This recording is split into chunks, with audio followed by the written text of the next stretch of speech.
So I'm going to record the webinar and I'm just going to steal some clips out of it. This is James Bavington. James and I go back a really long way. James is the co-owner of a digital marketing agency based in London. It's a 65 employee strategy marketing based agency. They sort of are like top of the food chain within agency life for like marketing and strategy. They've done tons of stuff with salonspy over the years, like our logo and stuff, and our latest version of our website was designed and built by Strategic. So they are very close to us as a business. James and I go back a really long way, and we went out for dinner a couple of weeks ago. And this is what I put out in our video recently. James and I just randomly went out for dinner, and James was talking to me about the way that a lot of their clients are shifting their attention over to AI, and AI is taking prominent position within a lot of their strategy and marketing meetings with some of their biggest clients.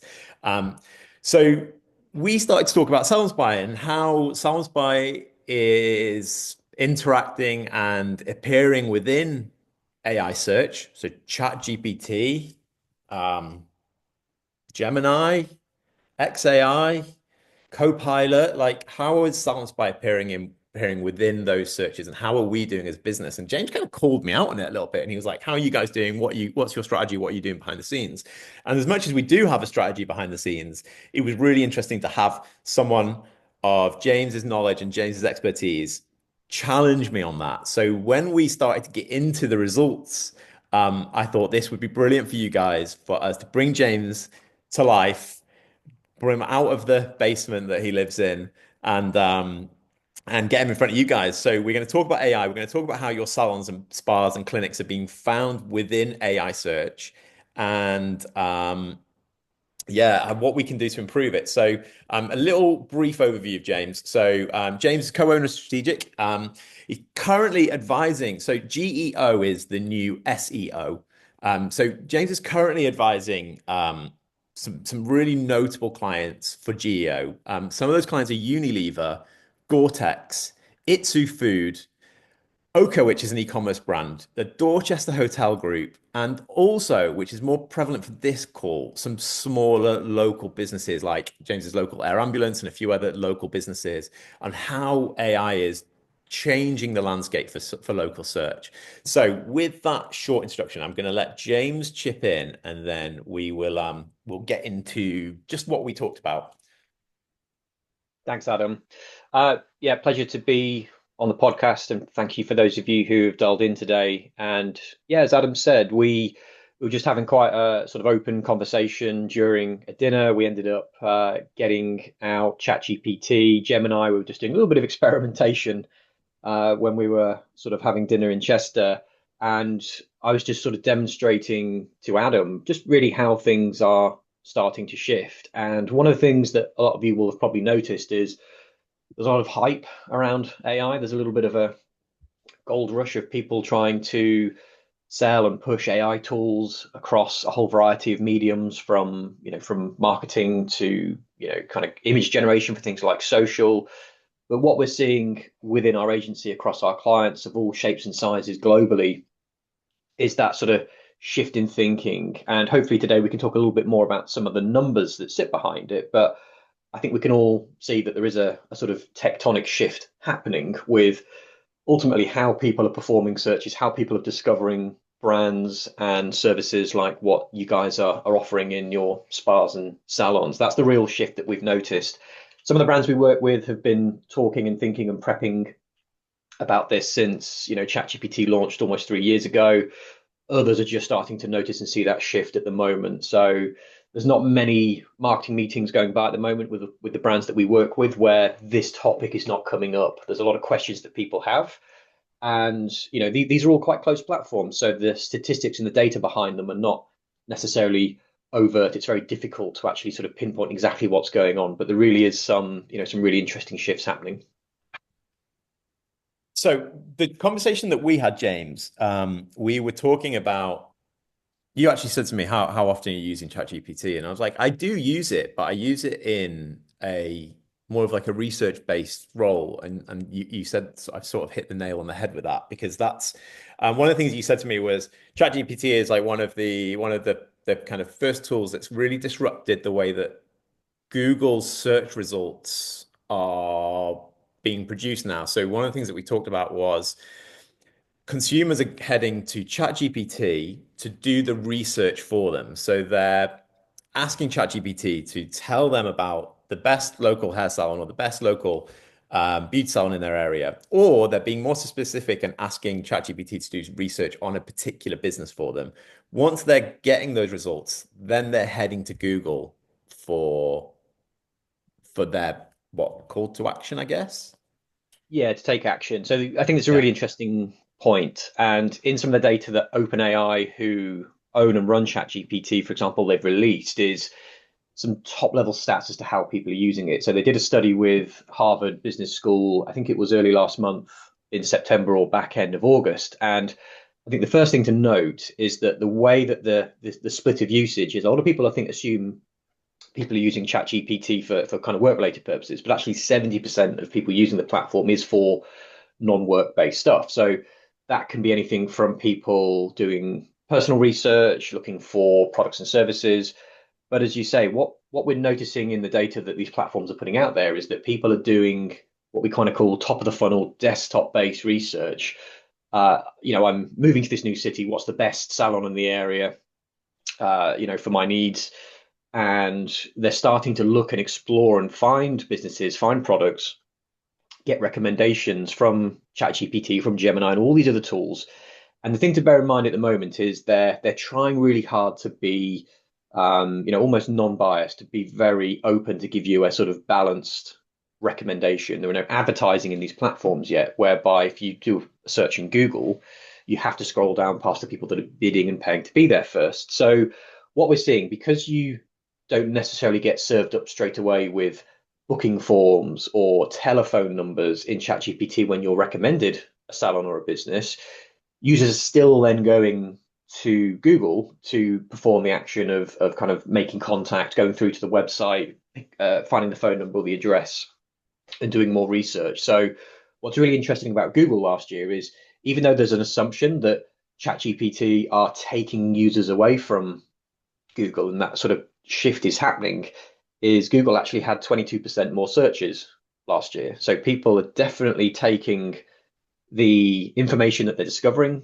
on ChatGPT and those recommendations, and then they're moving over to Google to traditionally take action on that advice that they've been given. Right. So there's a marketplace in our industry called Fresher, and we did an SEO analysis of the way that they are listing their businesses. There, it's a marketplace. They will list every business they can get their hands on and try and drive traffic to their marketplace. From our research into Fresher, we realized that they were like all in on a near me search. So hair salon near me, nail salon near me, et cetera, et cetera. But what I'm kind of picking up from the conversation that we're having is customers are going to ChatGPT to do the near me search essentially, and then they're taking that information directly to Google. So the question, one of my questions that I had for later on that's kind of built into this now is the wall that we hit when we were doing local searches for salons was we were asking it the best salon in wherever, and it was giving us our listings. But then that's sort of where it ended. There was no progression. There was no book now button. There was no phone number. There was no real way for me to actually take action on the results that ChatGPT gave me. Do you think that's where ChatGPT will A, improve and B, potentially monetize the way that their platform works? Yeah, it's a great question. I mean, it was only last week that OpenAI launched a new browser called Atlas. So, a lot of us will be familiar with Google Chrome or, the sort of standard ways that we browse the web at the moment, Firefox, and sort of Internet Explorer back in the day. Now, the way that they're pushing forward with their technology and the platform is, as I said, at the moment, they're just giving advice. They're using their data, these large language models that a lot of you will have heard about, to really make those impartial recommendations. And, at the moment, the ability to take action is quite limited. Sometimes there will be links to, your salon. Sometimes there will be pictures and images.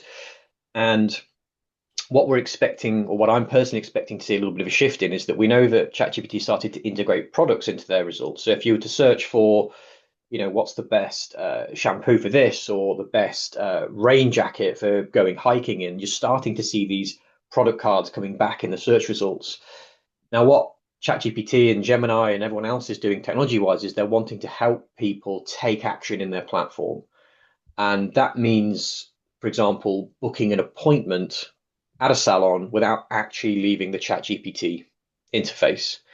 And some of these new browsers that are coming out at the moment, you can go and perform actions on websites. So what a lot of the brands that we're talking to are asking us to work with our kind of like our tech team, for example, is to say, well, if all these browsers are coming out, so Perplexity is another one, which sits alongside ChatGPT and Google's Gemini, these AI chatbots, where they've launched a browser and ChatGPT launched theirs last week. So Google's going to have their AI powered version of Chrome coming out very soon. And ultimately, all these browsers are going to start to provide more context when you're using them, but ultimately, they'll start to take actions for your customers on their behalf, such as booking an appointment without actually physically coming to your website. So the browser, the agent would come onto your website and make a booking for them, fill in all their details and confirm back to them that they've made that booking, for example. And then I think the other point that you mentioned, Adam, is, well, advertising. Is there a way at the moment to really stand out, to pay to be featured in ChatGPT, Gemini, and all these other ones? And at the moment, the answer is not right now. However, previously, Sam Altman, who is the CEO of OpenAI, which owns and runs ChatGPT, he's flat out said, we're not going to have advertising. We know that they get the majority, 80%, I think, of their revenue from people using ChatGPT, from a sort of B2B enterprise level of, of kind of licensing the AI software. And this year, that position has started to soften up. So in the summer on a panel, he said, yeah, we're never say never. We're open to the idea of there being advertising. So that's the ability for you to pay and bid to have your brand, your products, your salon, your features sort of prominent. That obviously be differentiated, a bit like a traditional Google search, from the free listings. But there has been increasing signals that that is coming. And my expectation and the general expectation for the marketing industry is that you will be able to pay to advertise in ChatGPT probably as early as sort of spring next year. Interesting. Okay. So that was kind of when you were talking through that, I had things going through my brain. I know that Salon IQ are on the call, and I know that I think Fluently are on the call as well, which are two of our software partners. I know the question they're going to be asking is there anything that they can be doing to make sure that their book now buttons are recognized by their by ChatGPT or any of the AI tools?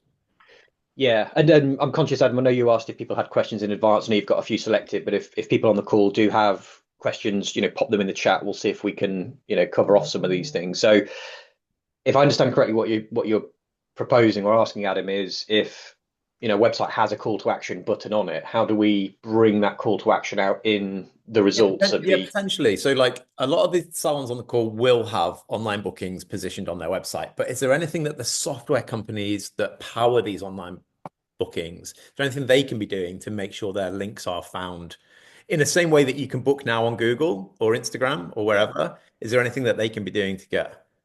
Yeah, it's a great question. And these tools, these systems, they're designed to take action on behalf of, real users. They're sort of bots are being programmed to go and, sort of crawl the web page, fill out forms and sort of take action. So that would probably be my first port of call. We're already doing this with brands that we're working with where, and this is even for a local business. So we work with a local heating and air conditioning company.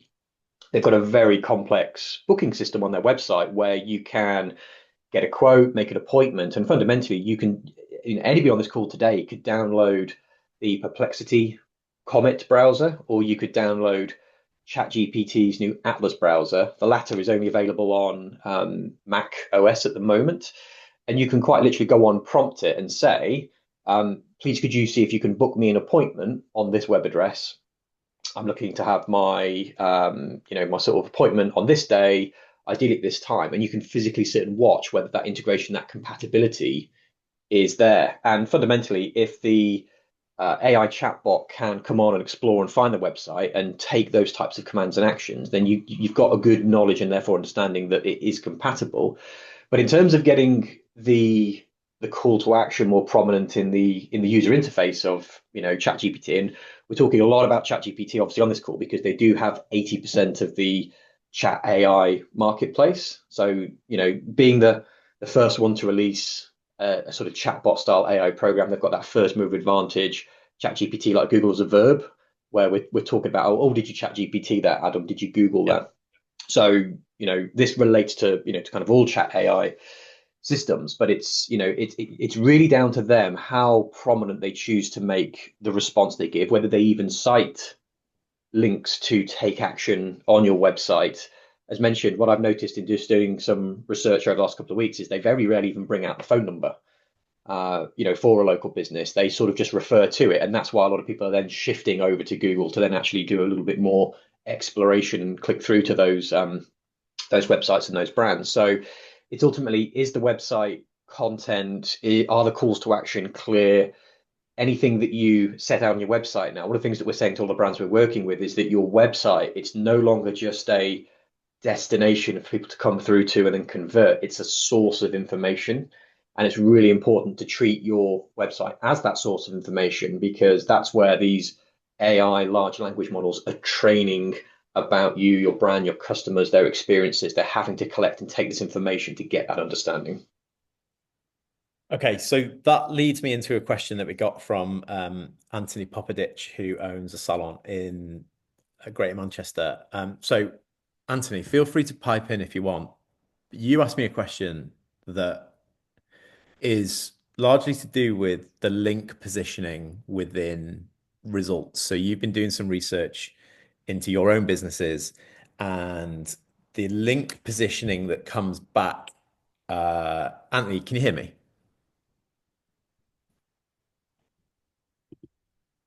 He's got two um he's got two things live, but he's not responding. So the question was, when you get results back for a search on ChatGPT and there's links provided, is there a way that you can improve those link positioning? I'm assuming you're going to say it's the information that's available on the website and the content that's available. Yeah, I mean, I wouldn't spend too much time focusing and worrying about how to manipulate what comes out in the sort of AI chat response, right? Because one thing to bear in mind is unlike a Google search, like a traditional Google search, if we forget about the little AI overview snippets in Google, they're pretty consistent. That's why you have like rank tracking, who's position one for best salon Manchester.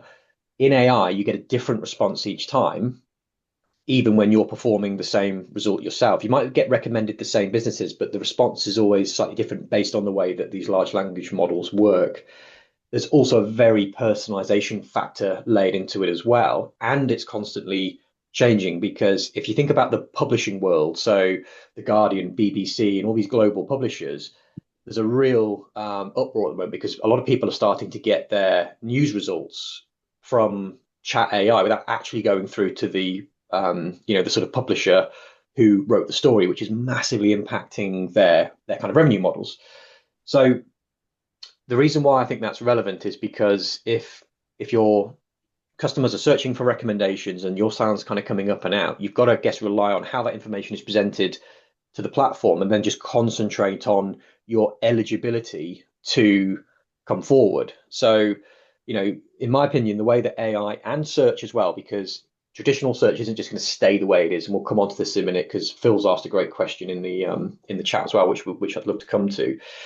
They're learning about who you are as a brand, as a business, how you talked about online, what is it that you actually say that you do, and then is that backed up with third parties talking about it, customers talking about it in reviews? Are you trustworthy? So, as much as it would be great to have a really prominent link to the website, to the booking form, to the services page, there's not a specific way other than making sure that you've got all that information really cleared out. Speak to your web developers about things like that are called like structured data, and structured data sits behind the code of your website that makes it super clear to the SEO bots and also large language model bots that this is the exacting information that you have available for your products and services at the salon.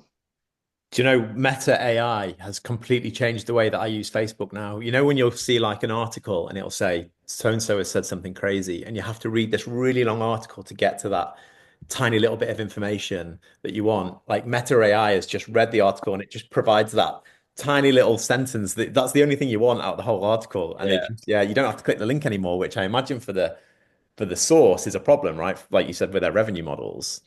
Exactly. So before we go to Phil's question, I don't know, Anthony, I saw you said you're back. I don't know if that helps answer your question, whether you wanted to elaborate on it at all and just share what you're seeing. If you don't mind, I'd just like to elaborate a little. Thank you. Please.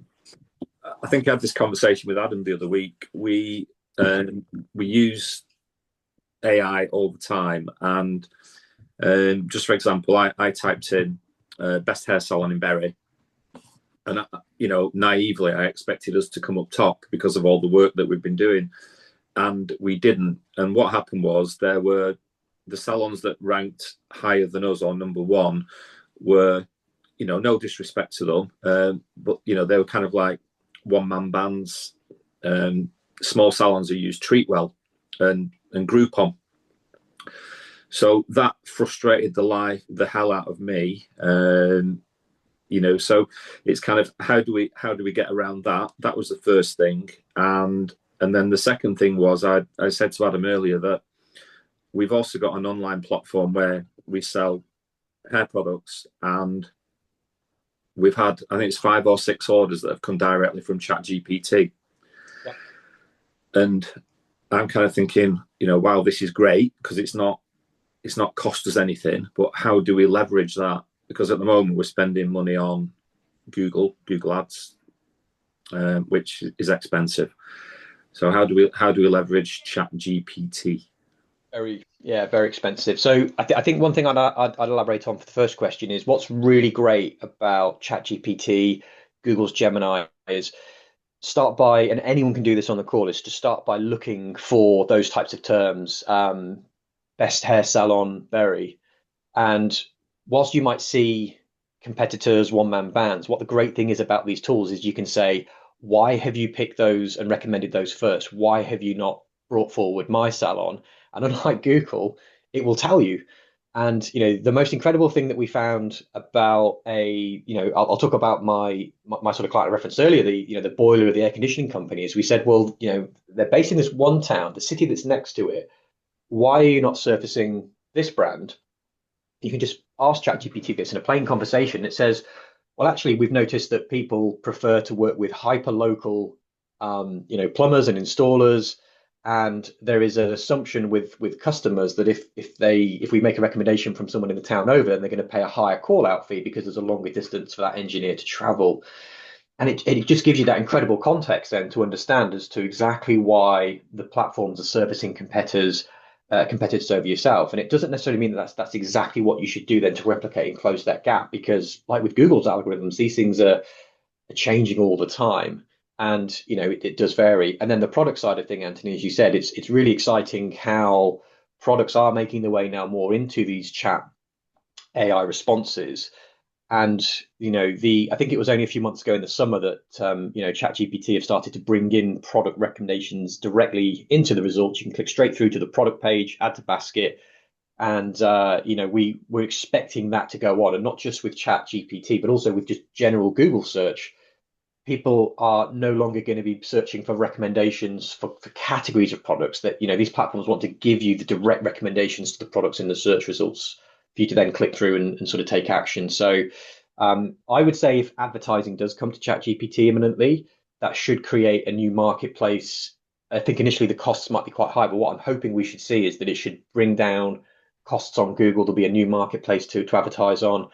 A lot of our B2B clients are starting to advertise more on the social platform Reddit because it's getting an increasingly large user base using it, and the advertising is so much more cheaper. So hopefully that will be a byproduct of these new marketplaces where you can advertise cropping up. There'll be increased competition and therefore lower costs to brands. Do you think chat is favoring Reddit because of the amount of context and content on there?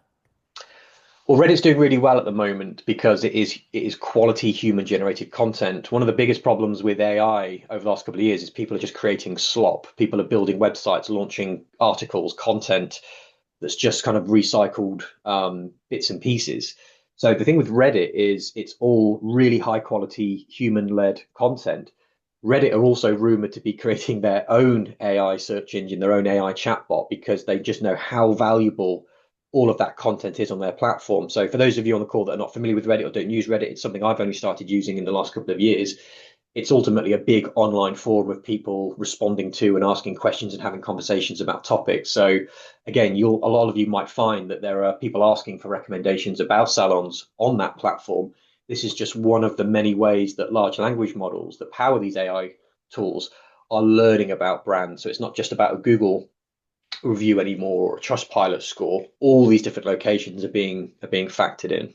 James, am I imagining this, or did you say to me that businesses are manipulating Reddit to help them with exposure? So Um, creating Reddits and having lots of people comment on them to drive their own product and service. Did I imagine that? I don't think it's a conversation you and I had, but that is Okay. a thing that's going on. That there are people, I know there are brands that are sort of hovering, and whenever someone asks for a recommendation, a bit like in a local Facebook, Yeah. group for a town or something, people are poised and ready to make a recommendation. But often those things get kind of sussed out quite quickly and kind of cleared off. Okay. Should we just go level back one to Phil's question, Yeah. Adam, in the chat? Because that I think that's a really good question about should salons be doing anything differently for AI optimization over sort of SEO?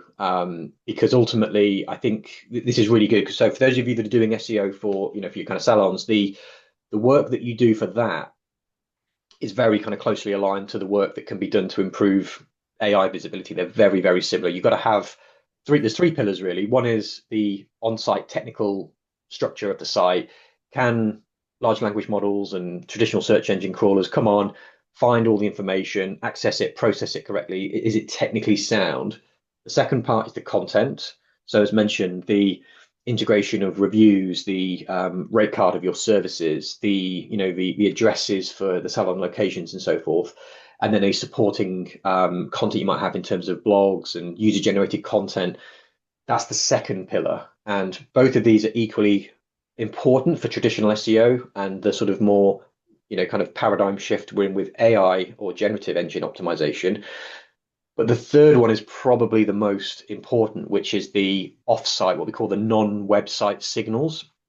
And again, this sort of works both for SEO and generative engine optimization. It's how and where is the brand, the salon, the people, the team, the services, how they've spoken about by third parties. And what we're noticing is that you could get a lot of authority with Google by having a really good Google Maps listing with lots of reviews.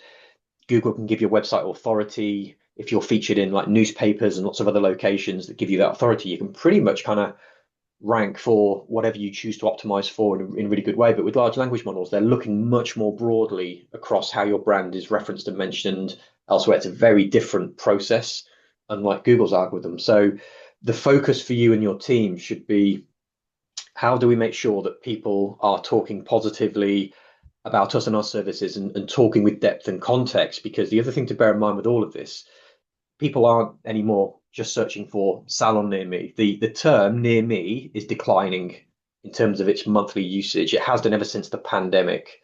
And that's not just because people aren't searching for things near me anymore. It's because they know that the tools are getting better at knowing where you are when you perform that search. What's changing at the moment is that both Google and all these tools like ChatGPT are training us to ask more longer form conversational questions.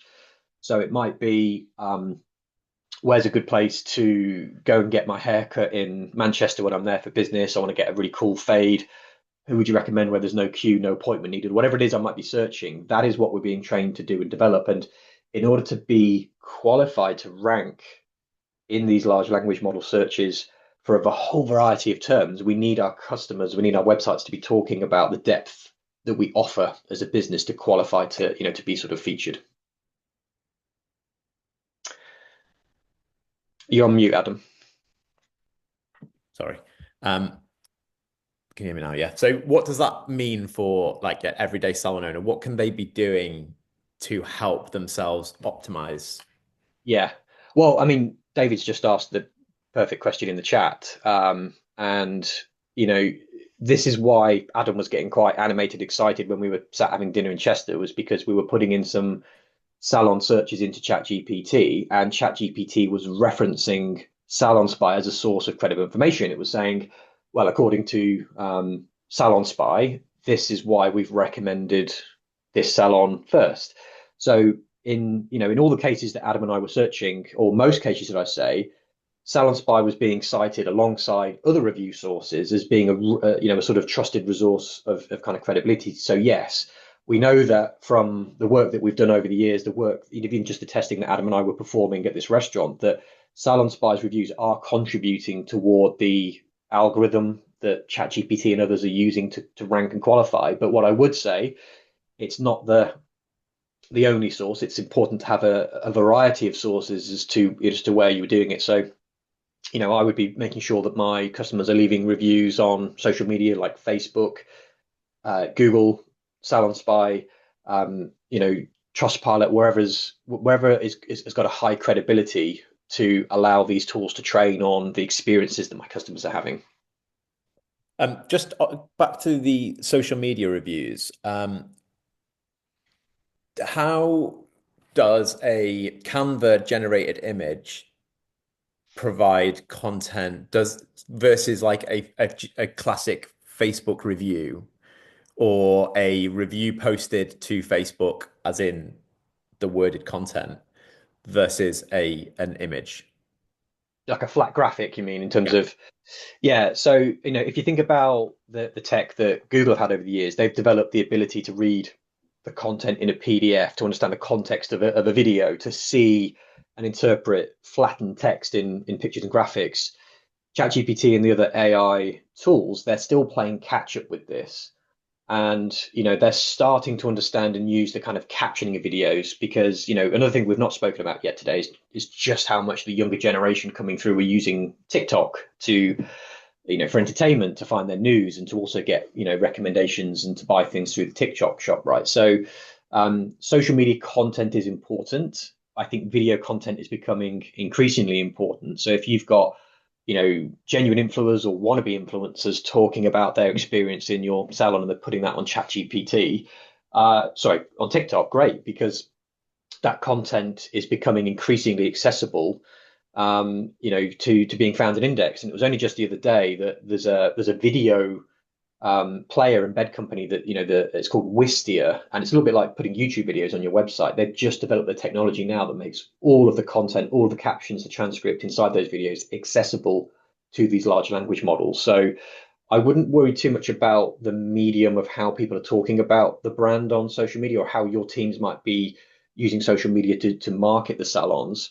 I would avoid like graphics with lots of flattened information in them where possible, and I'd be favoring written word. I'd be favoring video content, because even if the people that are making those videos haven't got time to transcript it, the tool's now getting very good at sort of understanding what's being said in those videos. I don't know if any of you have been on calls with AI note takers. A year, 2 years ago when they came out, they were sort of quite poor, the words and who was saying what, but it's getting incredibly accurate. And that's why, if that's any rule of thumb to go by, then we know that the content is able to be understood by these crawlers that are training their data sets on your brand. We Me and my partner went on a cruise in the summer, and we used uh TikTok to do all of our research about every stop that we went to. What are the best things to do in this location? And because it was like real life videos of people saying this was cool, that was cool, this is a great place to eat, that was great. We didn't touch TripAdvisor, we didn't touch reviews. We literally just looked at TikTok and found the places and things that we wanted to do. So it's really interesting. When you said that, then that was the first time I've realized that was how we shifted to do our own research for a holiday. So that's really interesting. Couple of other questions. So Simon Willetts asked a question. If you were to choose one of the professional AI tools to subscribe to for your business, which one would you choose and why? um, Really good question. I mean, the way I should probably answer that is, which one do I actually pay for? So I pay for a pro ChatGPT account, and I only really pay for the Pro version, which is about £15 a month, because I use it quite frequently, that I hit limits, and I like to get access to the latest models. I do think Google Gemini is just as good, if not better, at a lot of things. And if any of you are using Google Workspace, which is the paid premium version of having a Google account, often Gemini comes packaged up with that. So you may, without even realizing it, already have a sort of premium Google Gemini account as part of your subscription. Adam, for example, I know you use Google Workspace. You almost certainly will do. The thing I like about ChatGPT, and this is probably more specific to my use case for it, is I have already trained ChatGPT to create a tone of voice for me, my personal brand, and our agency. So whenever I'm preparing a post for social media for my own kind of personal brand, or if I'm refining a marketing presentation, or I'm, say we get a sort of brief from a client that's like 100 pages, I've trained ChatGPT to know and understand me and our agency's brand, that I can, put in a paragraph of something I want to say, and it will immediately give me something out that's a sentence long and really succinct. So its ability to adapt to me and my needs, I find it really, really useful and really accessible. But when I'm, like you said yourself, Adam, doing research for sort of more things in my kind of personal life, I'm also using TikTok. I'm using a traditional Google search, but I find myself more frequently, like in the vast majority of the UK and the wider globe, using ChatGPT, because it gives very sort of unbiased results that then prompt me to go and look into things a little bit further. So that's the one that I use personally. It's probably the most popular one in our agency. And as I said, it's still got a very strong 80% market share globally for kind of chat AI tools. Okay. Katie was asking about demographics of ChatGPT users and search. We touched on it lightly, but do you have any stats that you can share with us about that? Yes. So as I mentioned earlier, OpenAI, which owns ChatGPT, they're very closed and reserved with their platform. Google are the same with their AI overviews and things that they show in their search results. The data is really hard to get your hands on, but there are certain data points that they have released, and there are also various tools out there which are estimating, kind of adoption. So what we do know is that if we think about kind of stats on ChatGPT, there was in August 6 billion people globally using the platform, which sounds like a huge number. But the one bit of context I'd give you to always put alongside that is, in the same month that ChatGPT had 6 billion users, there was 84 billion Google users performing searches. So there's still more than 9 times as many people using, kind of Google as a platform.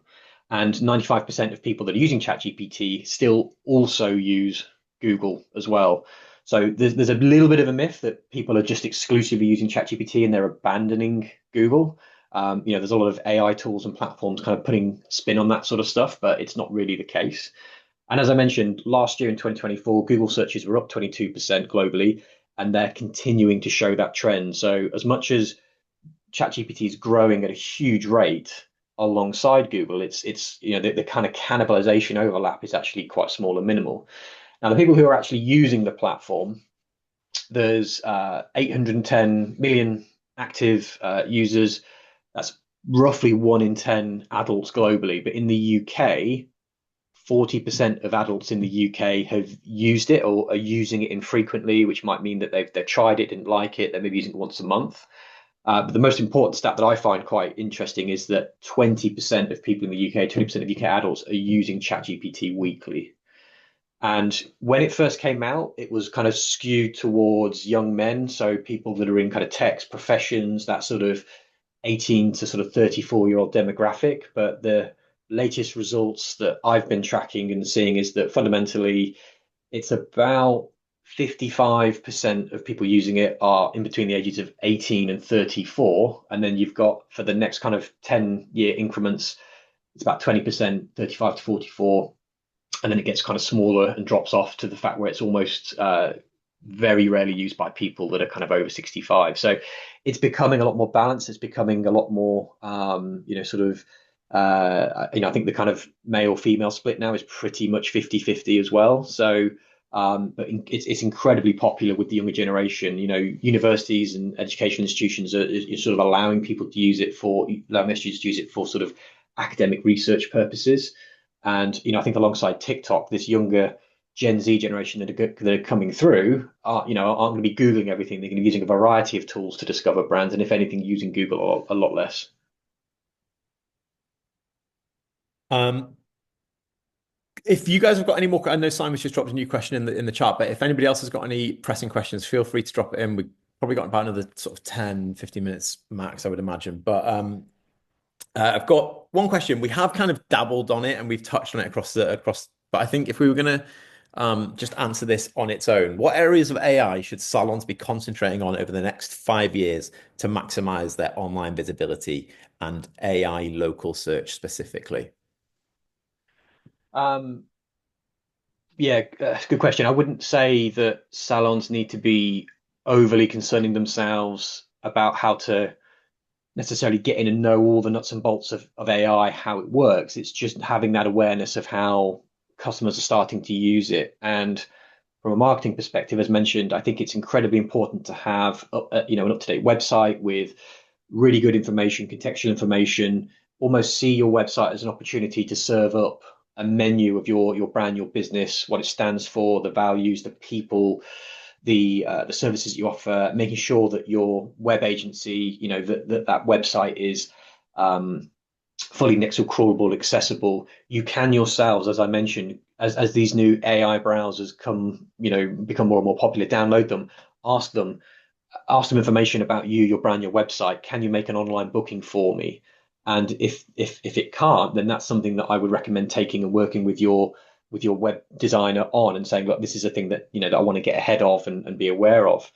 I'd be very much focused on what people are saying about my salon, my brand, outside of my own kind of website and ecosystem. So as we said earlier, reviews on Facebook, Google, obviously salonspy is another fantastic platform, but I would be getting my customers to write and talk about me in a variety of ways and possibly even trying to incentivize it, to sort of say people, no matter how big their audiences are on TikTok and Instagram, whether there's a way that you could incentivize them, encourage them to write and talk about their experiences.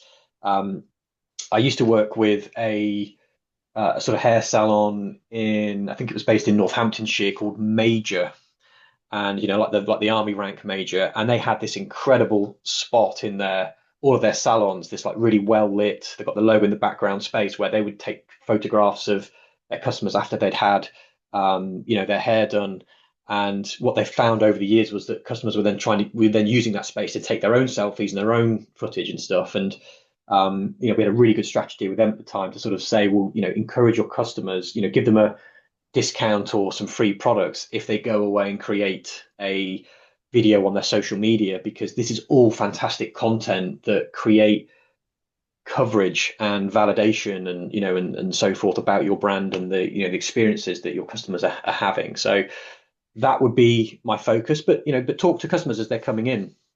Are you using AI to make decisions, to plan your holidays? Just ask the team, ask your customers when you're cutting hair to explain how they use it, because there really is a big difference with that younger generation, who are coming through. If I gave my 7-year-old son my phone, he's desperate to play around with ChatGPT, and they're aware of it. If their friends are talking about it as young as that, so that's where my focus would be. And you can download and use ChatGPT for free, and ask it about your brand, ask it who the best salons are in your area and why. Even if you come up quite highly, ask it, why have you recommended my salon? And it will tell you the things that you need to keep an eye on and keep and try and maintain, because they're the things that it's valuing with how it's deciding who to recommend for customers. Katie's commented about the Ivy Asia brand have created a social media trend of how beautiful their toilets are and women having selfies in the toilets, which is accurate. Yeah. And if ever there was a client to have an Ivy Asia selfie toilet, it would selfie in the toilet, it would be Katie. Katie, correct me if I'm wrong, but I'm pretty sure it's the Ivy that have got that sort of full samurai in the men's toilets. Is that? Oh, maybe you even showed me that, Adam. Yeah, it is, yeah, because my husband went into the one in Leeds and he came back out and he was like, I'm pretty sure there's a man in the toilets. And we had to ask the waiter, and he was like, it's not real. But my husband was convinced, to the point where the guy said to me, he was like, if there isn't a man in there, you can go in and have a look. So I went in and had a look, and I was like, it is so convincing. It's a full grown samurai in Yeah. full like original outfit, just taking a pee. Which is Like I say, But I went to Cut and Craft in Manchester last week, and the toilets in there, they are stunning. So of course I had a photo, and there were so many girls in there that were literally just going in for drinks, not even eating, and they were literally sat all over the sinks, like just purely to post on their Instagram. So yeah. It's like I say, it's something that's worth investing in. That brand I mentioned, Major Hairdressing. The thing I forgot to mention that they worked out over a bit of time was they kind of had to create a bit of seclusion around that space, because people felt a bit, yeah, I'll take a quick selfie or maybe even a quick video. But the thing is, when there's people next to them having their haircut and there's people, kind of reception stuff watching them, they put a little bit of a screen around it so that people could actually have a little bit of time in there and, to do their thing, with their cameras and stuff. And it just exploded their user generated content to the point where for their own socials, they were just reposting stuff that their customers were taking, and posting on Instagram. So, absolutely right, Katie. I think the Ivy have absolutely nailed that. That's probably the best example that jumps to mind, with setting something up to allow people to advertise and advocate your brand for you. Back to your point before Katie completely disrupted that entire flow. I'm assuming you guys are all good friends, and yeah. Of the content generated for websites, Steve Hilliard sent a question in earlier that says, does AI generated content help or hinder SEO? When the AI generated content on your website, does it help or hinder? Yes, I mean, this has been quite prominent in our marketing industry for 18 months or so now. And Google have outwardly said that, it's cool. If you want to use AI to make content, we embrace that. We're not going to immediately penalize it. The fact remains right now is that it's incredibly difficult. The tool's ability to recognize AI generated content has actually become very difficult. You've probably heard of, the tools that universities are putting in place to try and detect when dissertations and things are in part or in full written by AI. And those methods are getting increasingly difficult to detect because the tools, the output of content is getting so great. But the advice I would give is if you were writing a piece of content for your website's blog for the sake of it, and you're not really putting any thought or checking it or refining it into your tone of voice, it is, what I would kind of call content for the sake of it slop. It's not going to rank and perform very well. And it's going to make your overall website kind of content, what we call in the industry quite thin, quite sort of, basic. So what recommendation I would give is use ChatGPT, train it on your brand, your tone of voice, work with a few people in your team or in your group to get that really nailed down. And if any of you have got, Microsoft 365 with Copilot, you can do all this in that platform rather than on ChatGPT. But, talk about something that you want to say, something that is important, and then just use AI to refine it and bring it into that tone of voice. And just to answer the question that's in the chat as well, you can, particularly with ChatGPT, train it on multiple tone of voices. So you can say to ChatGPT, I would like to create a James marketing pitch tone of voice. Don't use those stupid M dash things, those really long hyphens that, if any of you have been playing around with AI, they're using almost like perfect grammar, and these really long M dash hyphens are appearing. You can say to it, well, don't use those.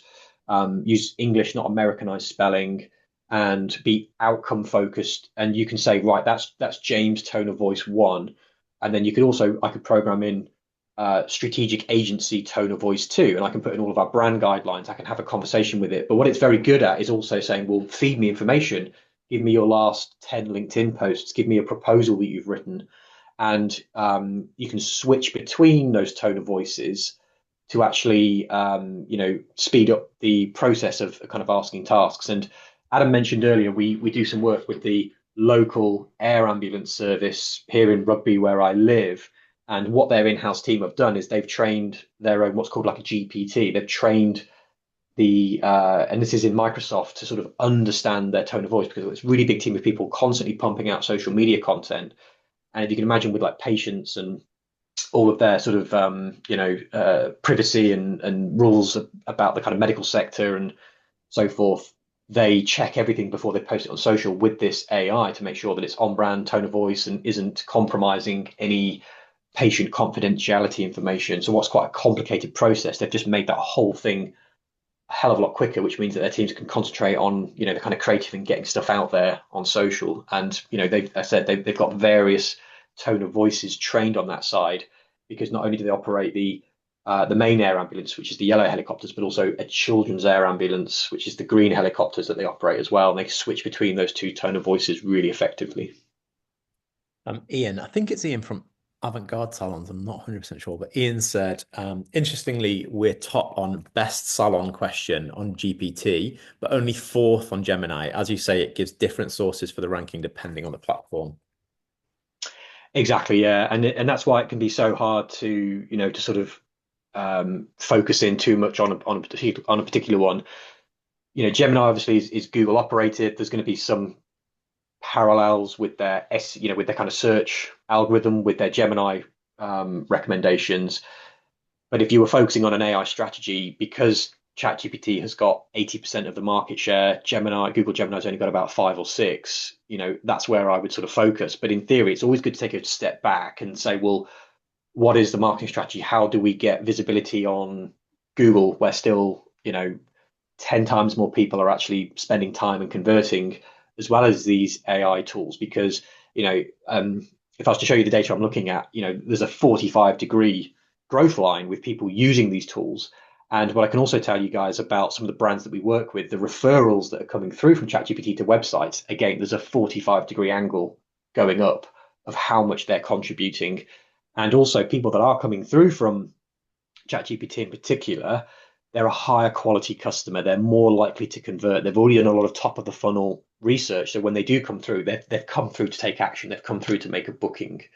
So, it's focusing on the wider lens of, right, well, how are these AI tools learning about me? How are they ranking salons? Right, I need to do this, I need to do that. And that should have a rising tide floating all ships aspect to your marketing. And if you think about all these amazing videos on social media that your customers could be leaving as well, think about how people who are then going, well, I've been recommended a salon, let me go check out their socials, seeing that content on there. Everything should be almost sort of in harmony, with your marketing efforts, and the byproduct is that you become visible in AI. Perfect. Do we have any more questions in the chat before we wrap up? I've got one finishing question for James before we wrap up, but anybody else? I assume not. Perfect. So James, we said the final question we would ask would be, if I was launching a brand new salon tomorrow, or if I was going to be doing marketing for a group of salons, what would my go-to strategy be? So I think it's harder than ever for somebody to set up and break out in a space where there are established salons or established brands. I think if you had a brand and you were thinking of opening up a new salon under that brand, the authority, the reputation that that brand has will pass through to a new salon. So I don't think anyone should be afraid to really expand the footprint and leverage the overall authority that your brand has. If I was starting a brand new salon, just that kind of first one-off one, I would be just obviously focused on having a great website, social channels, all consistently saying, the sort of same thing. But my focus would be on two main strategies. I would be ensuring and encouraging that all customers are leaving reviews where possible on a variety of trusted platforms. And then secondly, I would be focusing on my social media marketing. I would be focusing on user-generated content, having people talking about my salon, talking about my brand, talking about my experience and how satisfied I was. So that would be the two things. I would be talking to my team in the salon about it. I'd be encouraging and asking them, to their customers, how are they using AI, and starting to work up strategies as to how customers can do more than just leave that, that 2-sentence Google review, and, to sort of ask and talk and encourage them, to sort of share their experiences in the best way possible. So that is, the sort of post-it note size responses to what my marketing strategy would be for that new salon. But as I say, I think anyone starting to enter the industry, starting to set up a new salon now, they've got a little bit of a hill to climb that maybe wasn't there 10, 20 years ago for sure. Because if you think about the way that Google has worked and now these AI tools are working, they want to make a very, very good recommendation. And whilst the example we talked about earlier with Berry, there's a few one-man bands kind of cropping up. If those one-man bands have got the reputation and a really high percentage of quality of reviews, these platforms are trying to give the best recommendation. It's a sort of computer algorithmic calculation that says from all the data we've got access to, this is the one that we think is gonna give you the best result. So I'd be focused on that and nothing else. Brilliant. Thanks, James. So I've put a couple of links in the chat. One is to Strategic Marketing, which is James's company. The second link is to James's LinkedIn. If you want to connect and follow James, follow that link. James, thank you so much for your time. I do really appreciate it. I hope everyone has taken as much out of this as I have. But yeah, thanks so much, James. And thanks everyone for coming. I really appreciate everyone who turned up. So. My pleasure. Thanks, everyone. And yes, Adam said, please don't be afraid to